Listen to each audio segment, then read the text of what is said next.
আসসালামু আলাইকুম সুপ্রিয় শিক্ষার্থীরা, কেমন আছো তোমরা? আমি তোমাদের পৌরনীতি ও সুশাসন বিষয়ে আজ তোমাদের পড়াবো। আমি আজ পৌরনীতি ও সুশাসনের দ্বিতীয় অধ্যায় আলোচনা করব। দ্বিতীয় অধ্যায় হচ্ছে পাকিস্তান থেকে বাংলাদেশ, মানে 1947 সাল থেকে 1971 সালে যে উল্লেখযোগ্য ঘটনাগুলো রয়েছে এগুলো সব তোমরা দ্বিতীয় অধ্যায়ে পাবে। আচ্ছা, দ্বিতীয় অধ্যায়ে আমরা যখন আলোচনা করব 1947 সালে যখন পাকিস্তান সৃষ্টি হয়েছে সেই সময় থেকে 1971-এ যখন বাংলাদেশের জন্ম হলো, এই 47 থেকে 71 সাল পর্যন্ত যে উল্লেখযোগ্য ঘটনাগুলো রয়েছে তার মধ্যে বিশেষ উল্লেখযোগ্য ঘটনা হচ্ছে ভাষা আন্দোলন। ভাষা আন্দোলন হচ্ছে ভাষার জন্য যে আন্দোলন করা হয়েছে। আজ আমি তোমাদেরকে ভাষা আন্দোলন সম্পর্কে কিছুটা বলবো। ভাষা আন্দোলন 1948 থেকে 1952 সাল পর্যন্ত ছিল যার ব্যাপ্তি। যে কোনো আন্দোলন যখন আমরা করি তখন আন্দোলন কিন্তু সাথে সাথেই আমরা ফলটা পাই না। সে আন্দোলন করার পরে অনেক চড়াই উতরাই হয়, তারপরে আমরা সে আন্দোলনের প্রতিষ্ঠা পাই। তেমনি ভাষা আন্দোলনটা শুরু হয়েছিল মূলত 1948 সালে, যার ফলটা আমরা যে পাই 1952 সালে চূড়ান্ত একটা আন্দোলনের মধ্য থেকে ভাষা আন্দোলন এস্টাবলিশড হয়। ভাষা আন্দোলন প্রথম শুরু হয় হচ্ছে 1947 সালে, যখন পাকিস্তান সৃষ্টি হয় তখন আলিগড় বিশ্ববিদ্যালয়ের যে উপাচার্য ছিলেন ডক্টর জিয়াউদ্দিন, উনি বললেন যে উর্দুই হবে পাকিস্তানের একমাত্র রাষ্ট্রভাষা। কিন্তু এটা তো মেনে নেওয়া যায় না।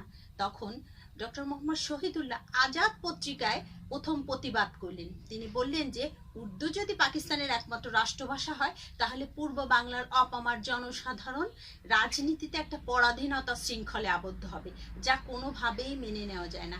এটি ছিল ভাষা আন্দোলনের প্রথম পর্যায়ে। তখন তারা করলো কি, তমুদুদ্দিন মজলিস গঠন করলো, যাতে সদস্য সংখ্যা ছিল 3 জন। এই তমুদুদ্দিন মজলিস ছিল হচ্ছে ভাষা আন্দোলনের প্রথম ধাপ। এর পরবর্তীতে যখন 1948 সালে 25শে মার্চ খাজা নাজিমুদ্দিন আবার পাকিস্তানের একমাত্র রাষ্ট্রভাষা উর্দুকেই করার প্রস্তাব দিলেন, তখন গণপরিষদের ধীরেন্দ্রনাথ দত্ত উর্দু এবং ইংরেজির পাশাপাশি বাংলাকেও রাষ্ট্রভাষা করার দাবি জানালেন। 1948 সালে 21শে মার্চ ঢাকার রেসকোর্স ময়দানে মোহাম্মদ আলী জিন্নাহ আবার ঘোষণা করলেন উর্দু এবং একমাত্র উর্দুই হবে পাকিস্তানের রাষ্ট্রভাষা। 24 মার্চ ঢাকা বিশ্ববিদ্যালয়ের সমাবর্তন অনুষ্ঠান যখন অনুষ্ঠিত হলো, সেই অনুষ্ঠানেও খাজা নাজিমুদ্দিন একই ঘোষণা দিলেন, উর্দু এবং একমাত্র উর্দুই হবে পাকিস্তানের একমাত্র রাষ্ট্রভাষা। তখন সেখানে যে ছাত্র জনতা ছিল সবাই কিন্তু না না শব্দে তার প্রতিবাদ করেছিল। এটা গেল ভাষা আন্দোলনের দ্বিতীয় পর্যায়ে। এরপরে হচ্ছে চূড়ান্ত পর্যায়ে 1951 সালে যখন প্রধানমন্ত্রী লিয়াকত আলী খান আততায়ীর গুলিতে নিহত হলেন, তখন খাজা নাজিমুদ্দিন হলেন পাকিস্তানের প্রধানমন্ত্রী হিসেবে শপথ নেওয়ার পর 1952 সালের 26 জানুয়ারি পাকিস্তান মুসলিম লীগের ঢাকা জনসভায় তিনি ঘোষণা দিলেন যে পাকিস্তানের রাষ্ট্রভাষা হবে উর্দু। তার এই প্রেক্ষিতে 21 জানুয়ারি সব রাজনৈতিক দলের সমন্বয়ে রাষ্ট্রভাষা সংগ্রাম পরিষদ গঠন করলো। 4 ফেব্রুয়ারি শিক্ষা প্রতিষ্ঠানে ধর্মঘট করলো। 11 এবং 13 ফেব্রুয়ারি পতাকা মিছিল করলো। আওয়ামী লীগ নেতা শেখ মুজিবুর রহমান এবং মহিউদ্দিন আহমেদ 1952 সালের 16 ফেব্রুয়ারি রাষ্ট্রভাষা এবং বন্দি মুক্তির দাবিতে আমরণ অনশন ধর্মঘট শুরু করলো। এর পরবর্তীতে দেখা গেল যে নুরুল আমিন মুসলিম লীগ সরকার 20 ফেব্রুয়ারি ঢাকায় বিকেল থেকেই 1 মাসের জন্য 144 ধারা জারি করলেন।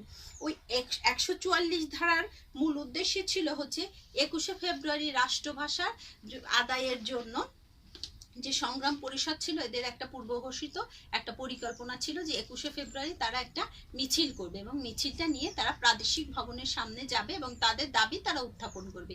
এই প্রেক্ষিতে 20 ফেব্রুয়ারি বিকাল থেকে 1 মাসের জন্য সারা দেশে ঢাকায় 144 ধারা জারি করলেন। 144 ধারা ভঙ্গ করে এই হরতাল করার সিদ্ধান্ত নিল হচ্ছে রাষ্ট্রভাষা সংগ্রাম পরিষদ। এই রাষ্ট্রভাষা সংগ্রাম পরিষদের নেতৃত্বে ছিল হচ্ছে গাজীউল হক। তিনি ছিল ঢাকা বিশ্ববিদ্যালয়ের একজন তার তার এই সভাপতির নেতৃত্বে ঢাকা বিশ্ববিদ্যালয় কলা ভবন থেকেই তারা মিছিলটি বের করবে। যখন তারা মিছিলটা বের করলো তখন মিছিলে পুলিশ লাঠিচার্জ করলো।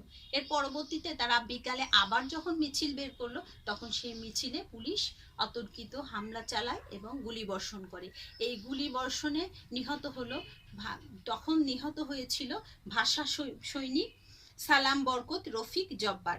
এর পরবর্তীতে দেখা যায় যে অনেক চড়াই উতলায় অনেক আন্দোলনের পর যখন ঢাকা শহর উত্তাল হয়ে ওঠে তখন ছাত্র জনতা সবাই কিন্তু পূর্ণ দিবস হরতাল পালন করেন। 144 ধারা ভঙ্গ করে তারা মিছিলে উপনীত হয়।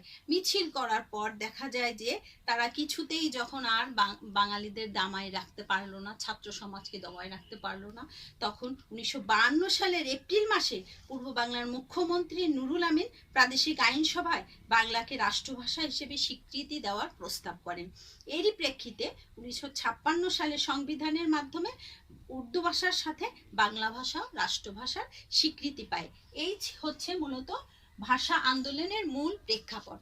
এ থেকেই আমরা আজ বাংলা ভাষায় কথা বলতে পারছি এবং বিশ্বের দরবারে বাংলা ভাষা একটা মর্যাদা লাভ করেছে। এখন আমাদের প্রশ্ন আরেকটা আছে, ভাষা আন্দোলন থেকে আমাদের আরেকটা প্রশ্ন আসতে পারে, সেটা হচ্ছে যে ভাষা আন্দোলনে বাঙালি জাতীয়তাবাদ বিকাশে ভাষা আন্দোলনের গুরুত্ব কতটুকু, এই প্রশ্নটা তোমাদের আসতে পারে পরীক্ষার জন্য। এই প্রশ্নটা অনেক বেশি ইম্পর্টেন্ট। ভাষা আন্দোলনে বাঙালি জাতীয়তাবাদের বিকাশে ভাষা আন্দোলনের গুরুত্ব এটা কি? দেখো, বাঙালি জাতীয়তাবাদের উন্মেষ ভাষা আন্দোলনের মাধ্যমেই কিন্তু প্রথম বাঙালি জাতীয়তাবাদের উন্মেষ ঘটে এবং বিশ্বের দরবারে বাঙালি যে আলাদা জাতীয়তাবাদ, বাঙালির একটা জাতীয়তাবাদ আছে, এটার জন্য ভাষা আন্দোলন সব থেকে গুরুত্বপূর্ণ ভূমিকা পালন করে। ভাষা আন্দোলনের পরেই কিন্তু আমরা অন্যান্য যে সমস্ত আন্দোলন, 54 সালের যুক্তফ্রন্ট আন্দোলন, 62 সালের শিক্ষা আন্দোলন, 66 সালের 6 দফা আন্দোলন এবং 1971 সালে স্বাধীনতা সংগ্রামের মাধ্যমে যে বাংলাদেশ সৃষ্টি হয়েছিল, সব কিছুই কিন্তু জাতীয়তাবাদের উন্মেষের কারণে হয়েছিল, যার মূলে ছিল হচ্ছে 52 ভাষা আন্দোলন। এর পরবর্তীতে আরেকটি গুরুত্বপূর্ণ পয়েন্ট হচ্ছে অধিকার সচেতনতা।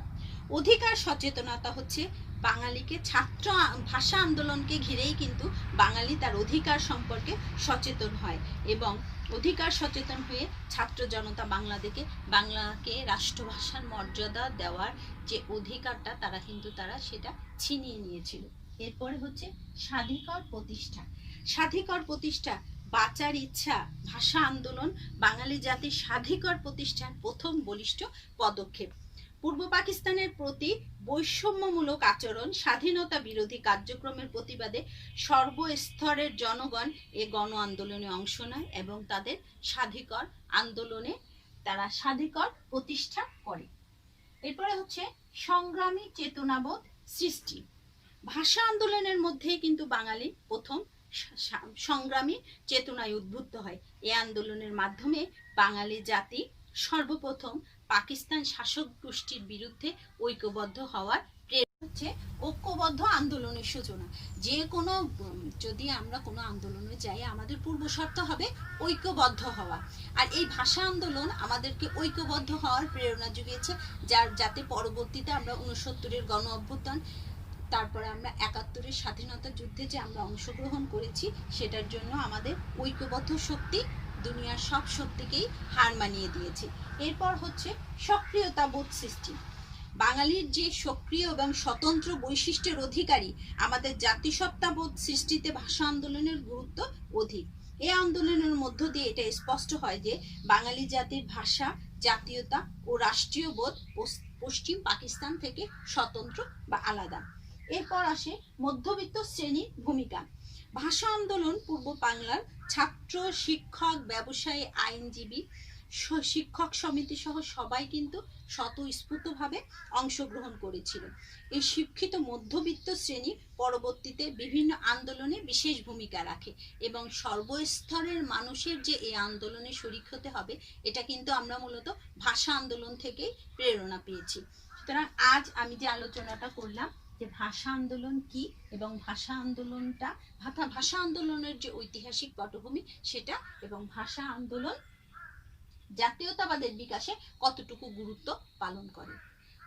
এটাই হচ্ছে আমাদের ভাষা আন্দোলন থেকে তোমাদের জানার আছে। এরপরে তোমরা বইয়ে দেখবে, এরপরে বইয়েও এই বিষয়ে বিশদ আলোচনা রয়েছে। এখান থেকে তোমরা একটু বই সাহায্য নেবে, তাহলে ইনশাল্লাহ তোমরা এইখান থেকে যে প্রশ্ন আসবে সেই প্রশ্নগুলোর উত্তর তোমরা করতে পারবে। আসসালামু আলাইকুম, সবাইকে ধন্যবাদ।